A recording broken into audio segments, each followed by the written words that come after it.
ये बहुत सामान्य सी बात है कि हम जितना ऊपर जाएंगे उतना सूरज के करीब होते जाएंगे, ऐसे में चाहिए, लेकिन जैसे जैसे ऊपर जाते हैं तापमान घटने लगता है।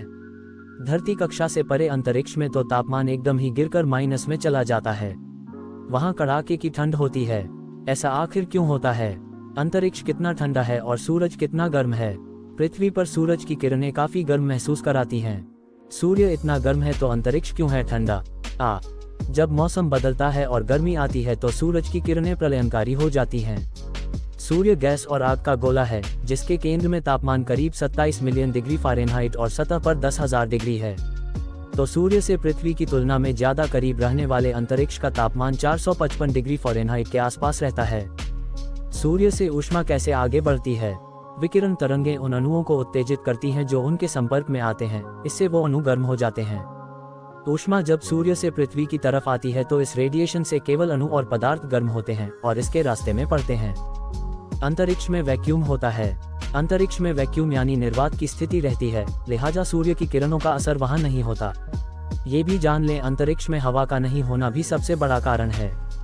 3 तरीकों से करती है यात्रा। इसकी तुलना पृथ्वी से करें, जहां आपके आसपास की हवा गर्म रहती है, भले ही आप छाया में हों। ऐसा हर मौसम में होता है और रात में भी गर्मी हमारे खूबसूरत नीले ग्रह में एक की बजाय 3 तरीकों से यात्रा करती है: चालन, संवहन और विकिरण, जिसको अंग्रेजी में कंडक्शन, कन्वेक्शन और रेडिएशन।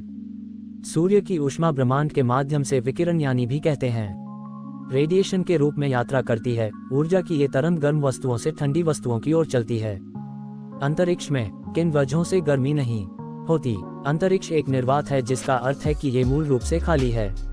इसमें कुछ नहीं है, हवा तक नहीं है यहाँ। अंतरिक्ष में गैस के अणु बहुत कम और एक दूसरे से नियमित रूप से टकराने के लिए बहुत दूर हैं। इसलिए जब सूरज उन्हें इंफ्रारेड तरंगों से गर्म करता है, तब भी उस गर्मी को चालन के माध्यम से स्थानांतरित करना संभव नहीं होता।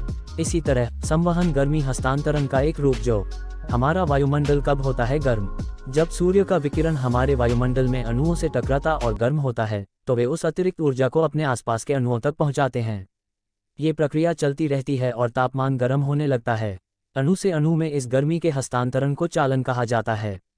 ये एक श्रृंखला प्रतिक्रिया है जो सूर्य के पथ के बाहर के क्षेत्रों को गर्म करती है। गुरुत्वाकर्षण की उपस्थिति में होता है। पृथ्वी पर गर्मी फैलाने में महत्वपूर्ण है, लेकिन ये भी अंतरिक्ष में नहीं होता।